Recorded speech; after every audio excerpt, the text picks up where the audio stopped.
Hello, my name is Elijah Wells and today's review is Antoine Fuqua's new movie, Michael. The movie follows superstar Michael Jackson through his early days in the Jackson 5 band, as well as being under the whim of his abusive father, Joseph Jackson, and as well as trying to forge his own really successful music career without the backing of the Jackson 5, particularly with his albums Off the Wall, Thriller, and then Bad. Although the movie has been garnering quite a lot of controversy before the film's release, not just the allegations of nepotism, particularly casting his real-life nephew Jafar Jackson as Michael Jackson, and a lot of his siblings, and even Prince Jackson, his son, producing the movie, but as well as the historical abuse against children that were leveled against him in the 2000s, which already painted a really negative image of Michael Jackson.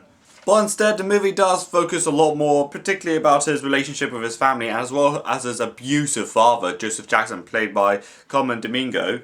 The latter, his abusive father, who wanted to exert like a large amount of control over his life. So much so, the movie does depict Michael Jackson as a really extravagant person with an interest in cartoons and Charlie Chaplin, and has like a zoo worth of animals, which he keeps as friends rather than like pets, like a pet flamingos, peacocks, and even giraffe, and even famously the monkey called Bubbles.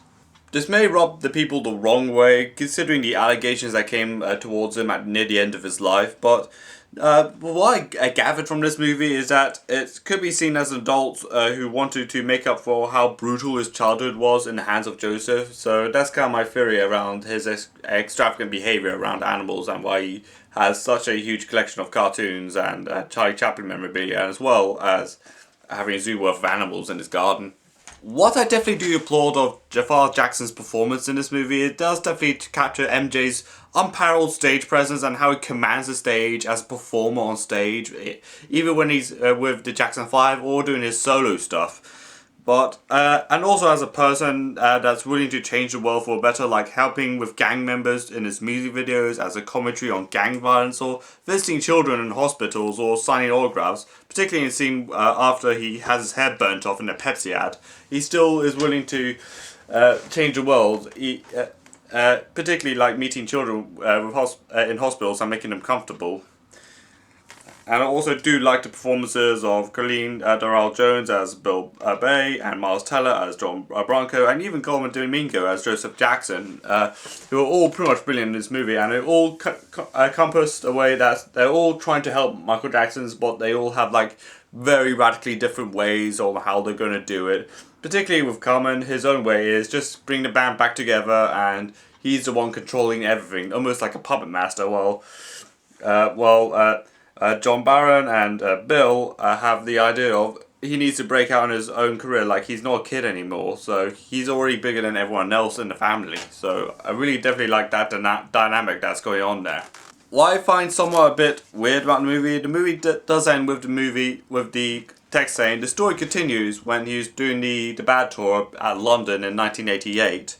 I feel like the movie was how it ended was pretty awkward, but however it was a better choice, particularly around 2000s. There was like abuse allegations and him appearing in the Epstein files, which nowadays is never going to be a good look.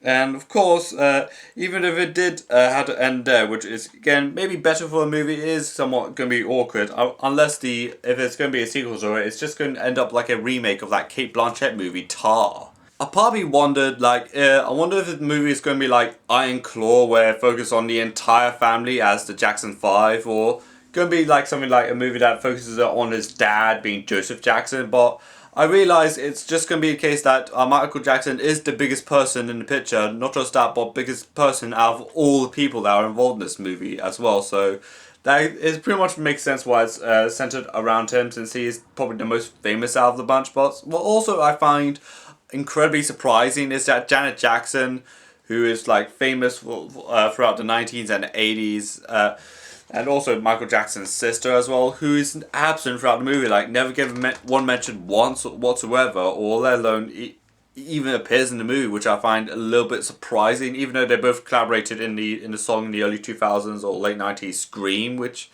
again I find somewhat surprising, but I wish they kind of given her some room, but they gave her none at all, which is again a little bit weird. To be honest, I don't think Michael wasn't as bad as a lot of people think, but at the same time it wasn't as a complete masterpiece like a lot of people also think it is. Like, I feel like the movie isn't as big as grandiose as it thinks it is. Like, yeah, I wish Janet Jackson could have been mentioned or at least appeared in the movie.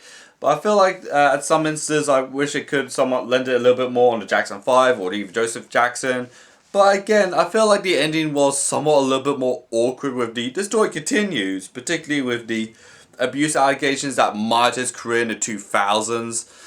But I feel like Jafar Jackson does a really grand job at depicting his uncle as someone that wants to change the world, even if he's even if his career did take a hit like after all this went down, and even if of course it means alienating his really abusive father. Of course, Miles Teller is incredible in this movie as his lawyer, and of course Cameron Domingo does a brilliant performance in that movie, and of course the actor Colleen Durrell Jones as Bill Bay, who does appear in the movie as Bill, is also incredibly human in this movie. Like the supporting cast is incredibly on point in this movie. But I feel like the movie kind of understood that this was going to be a sensitive topic matter, but I feel like it did it the right way, even if it was the awkward way, to say the least. So for Michael, I'm feeling a 6 to a 7 out of 10 on this one. So, what do you think of Michael? Let me know in the comments down below. Like this video, subscribe to my channel. You can also follow me on Twitter, Instagram, Blue Sky, Letterboxd and Threads. And this is Elijah Wells, and bye.